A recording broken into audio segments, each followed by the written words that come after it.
thing in your nightmare, that thing that's holding you back, that thing that's dragging you down, that thing is you. You will not outwork me.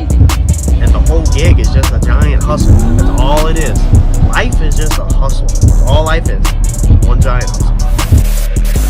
All right, now this thing hasn't been cranked in, I think, a month, 4 weeks.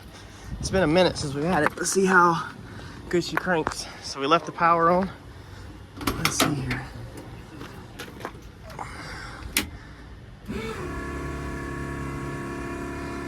All right, baby, wake up.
So as you can see, we got the car unloaded and we got it inside. So here is what we are doing.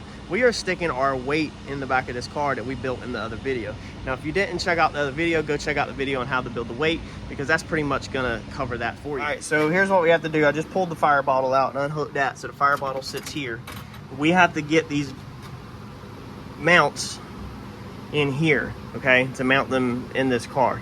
That's how I'm gonna do it. So I don't know what all it's going to entail. Hopefully all of these lines and wires will fit still, but the battery needs to be turned like that because I need to mount to the frame rails the whole width of the car. So the battery needs to be turned and that transcooler needs to be moved or turned. Yeah, so we got to figure this out. So first thing what I'm doing is pulling everything out, and then we'll start putting stuff back and figuring out problems as we go. I'm pretty sure we're going to move the fire bottle up to here. So on the other side of this has a void to put it, and in order to do that, we're gonna have to take this back window out, take the rear package tray out, all that comes out so we can see down in there to get to that. So we got a little bit to do, trying to get this done before 5 o'clock. As you can see, me and Eddie has knocked everything out here, so this is what I'm trying to focus on, is to get this knocked out. So we're gonna stick that in here. Now there's a couple things that I'm gonna do to hopefully make this safe. We'll go over all that in the video, and maybe y'all will learn something new. But if you want to know how to build them weights, go check that video out. I'll link it at the end of this this video for you. We're getting ready and we're up to something. Obviously we're putting weight into the back of this car because we're up to something. If you haven't caught the drift of what we may be up to because of Facebook, then you'll see soon enough. Let's get this weight in here. All right, now what we're done, our weight's gonna go right here. So, and yes, look how bad that is. I think that's from all the fuel that I was spilling back here, and it was running over there and then just puddling up under the battery box. I couldn't get it dried up. This time the battery box can be farther forward, so we won't have that hidden spot right there. But we've got our hole drilled through here, but this is hollow. So this is just sheet metal over the top, and then the unibody frame rail is on the bottom. It's a little thicker than that. So we have cut us this sleeve, okay? This is the same size as the end of these right here, and we're gonna sleeve this hole. That way, you need to sleeve it, that way when you go to tighten down your weight, when you go to squish your weight down, it's not just compacting your floor, but so much that eventually it'll stop. And then you'll also be able to tighten the all thread, you know, to the top and the bottom.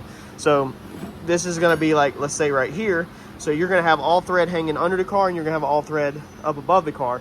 So you'll be able to take two nuts with lock washers and sandwich that. So the thread, the bar is actually sandwiched in the car, and then everything is squished down to that. So we're sleeving the inside of the unibody's frame rail just for strength. So I can literally stack all of these weights vertically right in the same spot against the back of the taillights, far back on the car. I think that's amazing versus having to have the weight up high. Like, you're literally far as back as you can on the pivot point. So from everything I've learned from racing with John and everybody else, you want that weight back. The problem is a lot of people can't get it all back there. I designed this, and I'm having to move some stuff, but that I want mine all behind the tail light panel basically. So let me drop this in there. It just slips down just like that. Okay, it's gonna go down in there like that. I want to make sure I got a finger on the bottom before I do it, and I want to grind this paint off.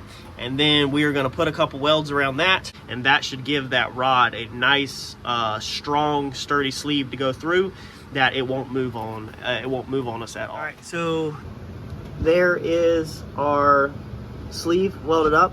Now I was going to weld my washer there also, but I decided against that only because then that messes up my play. So that takes the whole point of having these a little bit bigger than the rod, so that they're easier to go in and they have a little bit of fudge area.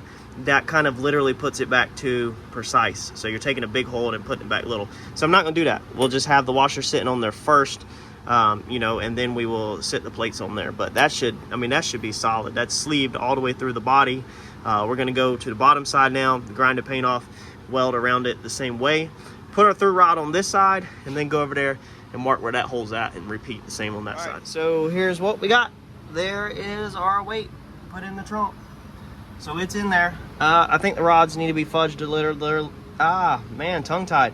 Rods need to be fudged a little. They are a little far back for this piece right here. So for this piece right here, it's a little hard to get them in because of how they're so far back, but that's, I mean, you need the weight as far back as you can, so at least we can get these two in. And of course you want to be careful not to touch this, so I'm gonna have to get another cap to go over the end of this or something, just to make sure that that never accidentally gets touched when you're changing the weight out. But man, that's I like it. I like how that's sitting in there. I just got to figure out everything else now. So definitely wouldn't be able to put no more in there. The only other thing we could do is we could put some right here above this, but again, we're getting close to this, so if we're going to do another one, we need to make sure that this is protected in some way. So I'm definitely going to come up with something to protect that. But what we could do is have this where there's some bolts welded to this weight, where another weight sits on top of that on both sides, so that there's 4 in there basically. Need to get about 100, 150 in here, so that's a good start, but we're gonna need a little bit more. Come underneath here where this ended up falling at, actually, being I had it so far back, you actually are not gonna be able to get a weight in there. I have these tie down hooks that I have done. You're not gonna be able to get one there. So I guess I'm gonna put some tack welds on this, cut this all thread off, and then if anything, we will go up to this one, because this is the one, as you can see, straight shot through there. You could pretty much get possibly get a weight in there. You could tilt this up or pull this up or whatever, and you could get one straight shot through there like that right there. So if we are at that whole straight shot, we got to move the drain underneath there, but that should get us pretty much close. It'd get us close if we wanted to put one underneath here. I'd love to keep it all in the trunk and not under the car. We'll see what happens.